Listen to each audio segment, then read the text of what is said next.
Greetings, good people. My name is DJ Holly, and welcome to Point 5 Creative Studios. Chitubu che content, chitubu chisingapwe, chitubu chinonwane munhu wese, chitubu chakavhenekwa chikaongororwa nana mazvikokota kunzi aiwaka chitubu ichi chine content iri healthy, content yakachena, content yakakodzera kunge chikonsumwa nemunhu akaita kunge iwewe. Ndosaka uri panapa muzuva ranhasi. So if it's your first time here, please hit the subscribe button and the notification bell so that you don't miss out on any exciting content uploaded.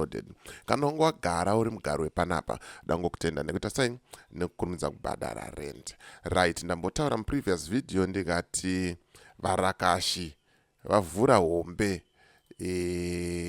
ndikakutaurira kuti gara wasubscriber iwo ukaita nharo ukasasubscriber but wadzoka futi, saka chisubscriber wogara wamugaro wepanapa handitika. Ndikufambira nyaya yevarakashi yehombe yavavhura ndotoda kuti tikurukure zvamanje manje handitika, then tataverengeri macomments tonzwa kuti vanhu vanoti chii handitika. But ndisandapinda munyaya iyi ndikuti kana une business raunaro rauda kushambadzirwa ndibate, namba dzangu ndodziri pasi apa handitika. Kana une nyaya yaunayo yauda kuripota ndibate futi pasame number ipapo handitika. Right, nyaya iri kupisa zvamanje manje, nyaya iri kuita noise pasocial media, inyaya iyo. Hanzi Varakashi vofananidza Mnangagwa naKristu.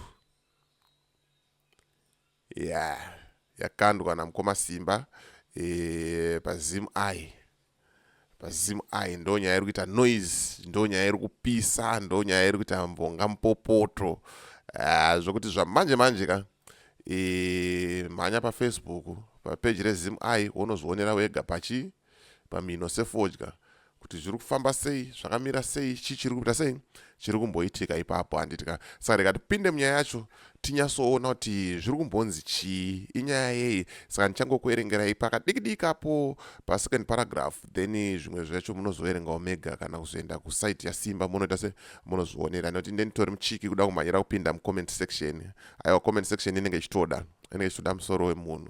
Hanzi on Independence Day, Varakashi for ED shared a picture of Mnangagwa alongside a young child, accompanied by a caption that translated to "Let the children come to me because they are hungry and starved." Varakasha ndo akanda ichocho. Haya vanenge vachitoda baba. Zvikanzi this statement, which closely resembles Jesus Christ biblical words, let the little children come to me and do not hinder them, for the kingdom of heaven belongs to such as these. Saka hanzi paita hondo, paita kupopotedzana panyaya iyoyi. Then later on the post was deleted nevarakashi, but munongoziva pachitubu iro ndo picture ranga rapostwa. Munongoziva pachitubu tinongoya nazo sezvazviri, mozvionera mega. Mbera ndikwidze muone takanzi Varakashi pasi apo munyatsozvionera. Right, mukuona pasi apo kanzi Varakashi for ED. Aiwa, Varakashi vanenge vachitoda. Saka tikatipinde mucomment section baba. Comment section ndo inodya, comment section ndo inopedza.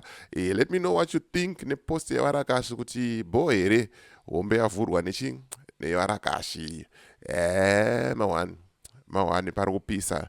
Rega tipinde tinzwe kuti comment section iri kuti chii. Siya comment mucomment section iwewe utaurawo mafungiro ako nemaonero ako handitika. Zvikanzi Kristu aiusauraya vanhu nezhara. Kuna amai vakafa nemwana wavo kumusana vachitsikirirwa kumhanyira upfu. Chembere dzakavhunwa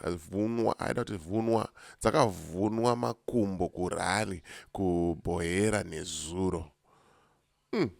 Mawana zvikanzi taura hako.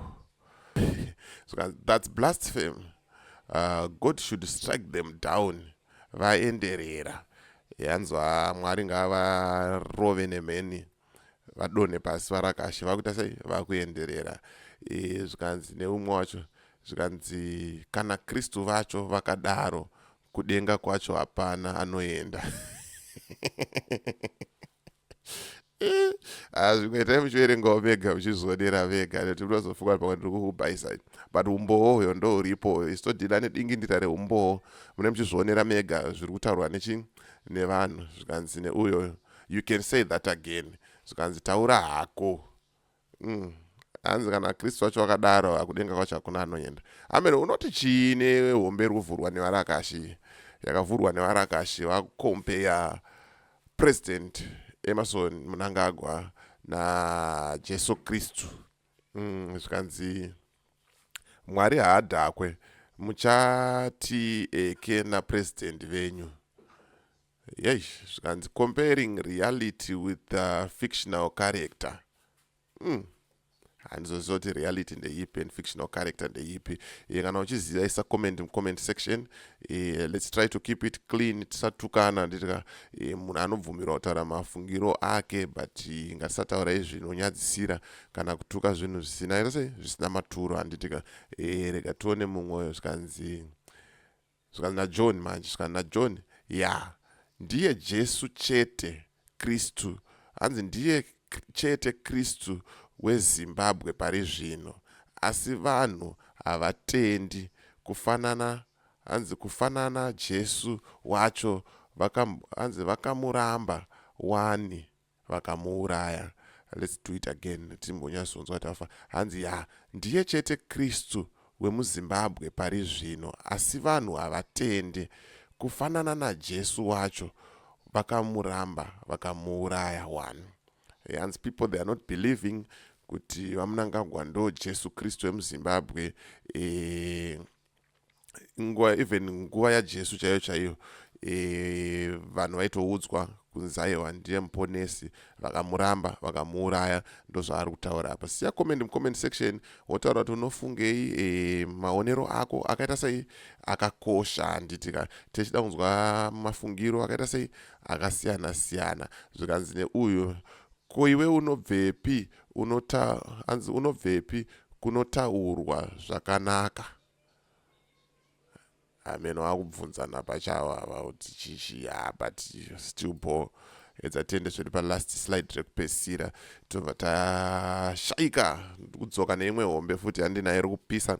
Pana baba gara une data, wogara wakabaya subscribe button nenotification bell, nekuti dzinopisa dzisingabatike tinenge tinadzo panapa. And panapa tine maviews akawanda kupfuura ZBC. Saka gara wakatoita sei wakasubscribe nekuti tichikuinzira sezvazviri. Handitika zvikanzi which Kristu wamuri kufananidza nemhondi iyo. Handizoziva kuti mhondi yari kutaura ndiani. Nemhondi iyo, how many people were killed under his instruction. Waivepo here, une umbowo here. Nekuti sitodhila nedingindira reumbowoka. Umbowo proof, kana usina proof hazvina kuitika. Yanzi vamwe vanhu muchatongwa zvakaomarara. Hanzi vanhu muchatongwa zvakaomarara kana kuti wakamuonera achidai so. Saka zvimwe zvinhu it's better left alone, tongosiya zvakadaro. Nekuti tesina umbowo, nenge usina umbowo. Nekuti ukazobatwa pamudhara Samson oiswa ponzi iyo uri kuti mhondi iyi ameno yaari kutaura zvayo yakauraya vanhu under his instructions. Vangani wakavaona here, une umbowo hwacho here uri kuona. Iti sure ndo nyaya dzacho idzi zvamanje manje. So siya comment section. Let me know what you think about nyaya iyi yavhurwa hombe nevarakashi kuti vafananidza President Emerson Mnangagwa naJesu Kristu. So as for me, DJ Holly and the rest of the crew behind the scenes, it's bye for now. Ndikugadzira imwe futi nyaya iri kupisa. Saka gara wakaita sei wakadzvanya subscribe button and the notification bell. Tosangana muvidhio rinoteya.